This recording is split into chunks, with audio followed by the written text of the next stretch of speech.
May buntag na itong tanan. Kuan lang na ako'y nakitaan ba sa Facebook na nag-drawing sila, no? Nag-comment sila sa Iglesia ni Cristo nga group nga nag-rally dito sa EDSA. But the issue was not the kanang Iglesia ni Cristo. Ang issue nila nga gihimo is kanang kaning rebulto ni Mama Mary nga naa sa EDSA. Okay. So karon naay daghang nagbinuang na gi AI ang Mama Mary nga to look very funny nya. It was very disrespectful. Sa ako lang akong maistorya, I'm a Catholic, I'm a Roman Catholic, okay? I serve the church, I went to trainings. I'm not perfect, but I know the basic teaching of my religion. Ako lang kaning makaguol kayo nga kanang makauwaw because kitang mga Christians, you know, we call ourselves Christians in the Philippines. Unsa pa ng mga denomination nimo, unsa imong tinuhuan, proud kay ta Christians me, we read the Bible, we do this, we do that in our teaching, blah blah blah blah blah blah. Verse unsa pa na diha. Yes, that's good. Maayo na siya nga nagbasa ta sa Biblia. Nothing wrong with it. But ang atong pagkig-away sa laing tinuhuan kinasayupan na daan nga naman giapil ba na og tudlo ninyo, giapil ba nagtudlo nato sa atong isig kasimbahan nga awayo nato og i-prove gyud nato diha sa atong panaglalis kung kinsa gyud ang tinuod nga relihiyon. Okay. Ako daghan kog amiga, daghan kay kog friends nga dili pareha nako nga Katoliko, na ako'y mga daghan kay mga amiga nga Muslim, no? Kung best friend diri usa sa Australia, ako mga estudyante, mga Muslim, mga Buddhist, mga ingana.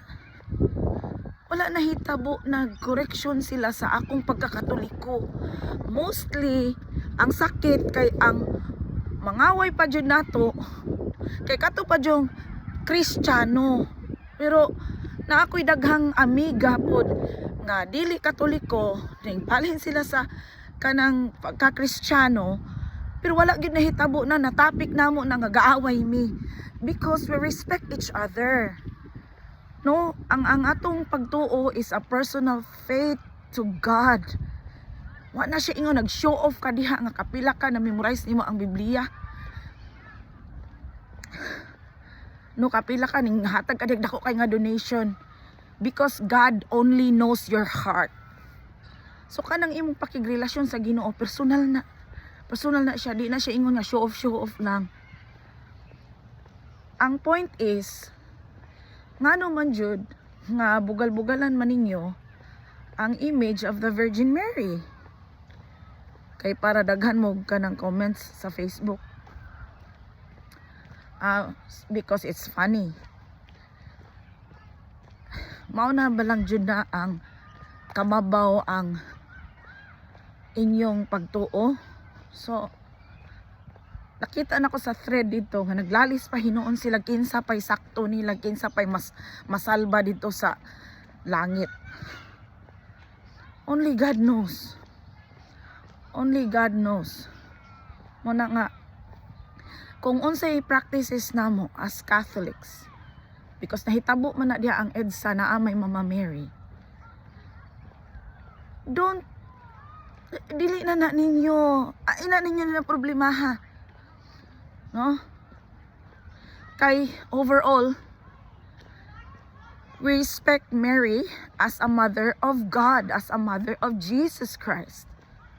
Kay baw ko ang uban daghan pa kay naglalison nga nganong mag-ampo ta. No, she intercedes for us. Ano ba nabang pag-istorya ba nga ngayon pagtabang niya, because that's how we believe.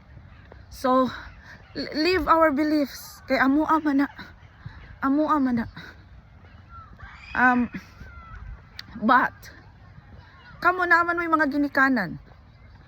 You know? Ka-imagine lang ka. Do you not respect your mom? Do you not respect your mothers? So, ingana lang na siya, simple. Simple na istorya. Simple na istorya. Di ka mahulma og dili gumikan sa imong inahan.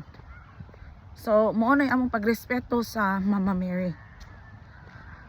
Ako, mag-wonder jud ko perminti. No? Akong mga estudyante na Muslim, they have a book sa Quran nila nga about ni Mama Mary.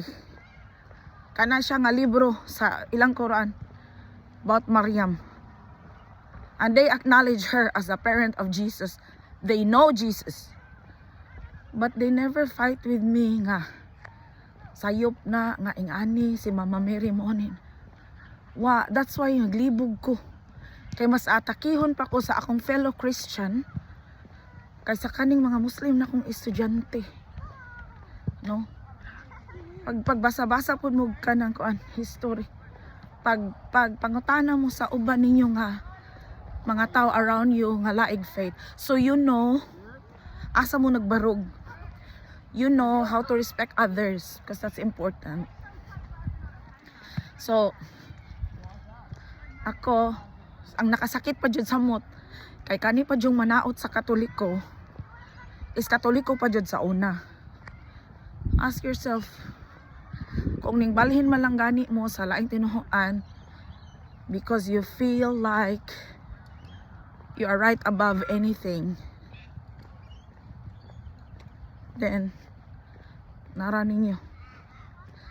Pero yes, no, respeto ta sa usag-usa. That's it. Understand your faith, understand your religion